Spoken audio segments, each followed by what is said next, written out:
Fame inductee Morton Anderson, along with Jason Taylor. Number 304. He's 308. I'm 304. So we no longer call each other by names. We go by numbers now. What's up, 308? What's up, 301? Congratulations on the Hall. Congratulations on what you do in the community. You're an inspiration to all of us and a good friend. I'm proud to know you. Hall of Fame inductee Morton Anderson. Thank you. Great career, and it's great to have him as a teammate now. You know, we never played together, but one of the things we say is you're a teammate now forever. We can't get cut, waived, or traded, so we'll always be teammates. But, you know, it's one of the things I've been down here several times and really support what he does in the community with the kids. And, you know, that's the main thing. You know, you want to support the guys, you want to support the community, everybody that's come out with the great work that he does. So it's always good to come out here. For the Hall of Fame. What would you like to say to Jason? Well, congratulations, first of all. You know, I know exactly, you know, the type of work that he put in. We came in '97 together, so, you know, we played a lot of football games together, but the dedication that he put into it and, you know, going out there and having that work ethic every single day for his practice and game time, you know, unbelievable feat, and anybody would want to do it, but you got to have that dedication put in. I saw him put it in, and congratulations. He really wasn't a vocal guy. Like, he wasn't going to, you know, really rah, rah, rah and try to get you going, but the level of, like, effort and his intensity would just generate off of him. So you could see his passion for the game, and sometimes he would have to pull us to the side and say, hey, guys, and he actually told a couple games I played in with him where at halftime he'd tell guys that he doesn't believe they're playing hard enough. If you don't want to play for the Dolphins, I'll pay your salary. Just leave now. And the guys would kind of look around, and you knew what he was getting at, where, you know, if you're not playing as hard as me for this team, I don't even want you on my team. But he's offered to pay guys' salaries out if he doesn't believe your effort is equal to his, and that's the passion he had for the game. And honestly, that's why he's a Hall of Famer right now. So it was an honor to play with him. That Minnesota game, I think 2 sacks, 1 forced fumble, an interception for a touchdown. That game was one of the most amazing defensive performances I've ever been a part of or seen. And luckily, I was out there on the field. But he was the first ballot Hall of Famer for a reason, because the time I played with him, that defensive player of the year, that year, 06, when I played with him, he literally won 5 or 6 games from the defensive end spot. And guys like Lawrence Taylor and Derek Thomas and Bruce Smith and guys like that were doing that. So Jason's where he's supposed to be. Awesome. And what about the work that he does in the community?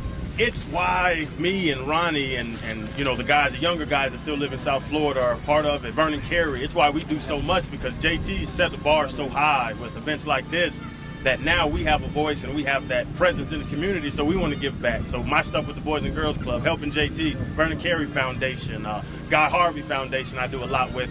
And it's those vets like a Jason or Junior Seau, God rest his soul, and those guys that set the bar and showed us young guys how to give back and how to use our celebrity to help the next, you know, upcoming generations, you know, be Dolphin fans, all, you know, but also be good people, good human beings, and try to help out I love the kids, so help out the youth of South Florida.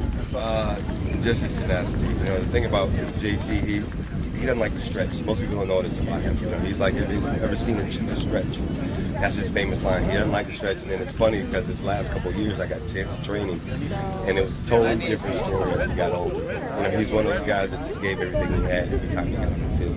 And what about the work he's doing in the community? Oh, you can't ask me. What he does with the kids in the poetry, and just now, you know, this is the reason why he's a Hall of Famer. You know, not just on the field, but off the field. Listen, congratulations to Jason. You know, I was fortunate enough to be a teammate of his for 2 years. You wouldn't meet a greater guy. You talk about example, and I think what's really suffering now with the new CBA is that veteran leadership in the locker room. And, you know, Jason was an example, not only how to be a great player and how to prepare, but how to be a great person on and off the field. And his charity is just a testament to his commitment to his cause and, you know, all the lives that he's changed. I say all the time, life's not about how much you get financially or the things that you buy. Life is measured by impact, and Jason has impact, and they're like waves. They touch so many different people, myself included. You know, he forced you to step your game up. I don't know. I mean, I don't know if there was just one. I just remember him like single-handedly winning a couple games for us. The Minnesota game. Yeah, strip fumbles, picking up fumbles for touchdowns. I mean, scoring. He was doing everything. Jason Taylor, and you know what he does, you know who he is, what he stands for, everything he does for the community. You know, it's just a tribute, and you know it's an honor for me just to be able to be a part of that. What's one of your most memorable moments of Jason? I think it was for me when I first came in as a rookie in 2005. And you know, he was JT then. You know, for me, you know, I think about seeing him and you know the jump man, and you know, so you see all that stuff, and then when I get in the locker room, he's just you know a normal guy. You know, I'm looking at him, he's like, "What's up, man?" And then you know, just for him to take me under you know his wing and kind of show me the ropes and you know try to help me be a professional. You know, it meant a lot. You know, for someone of his caliber, you know, to take a rookie and you know kind of help.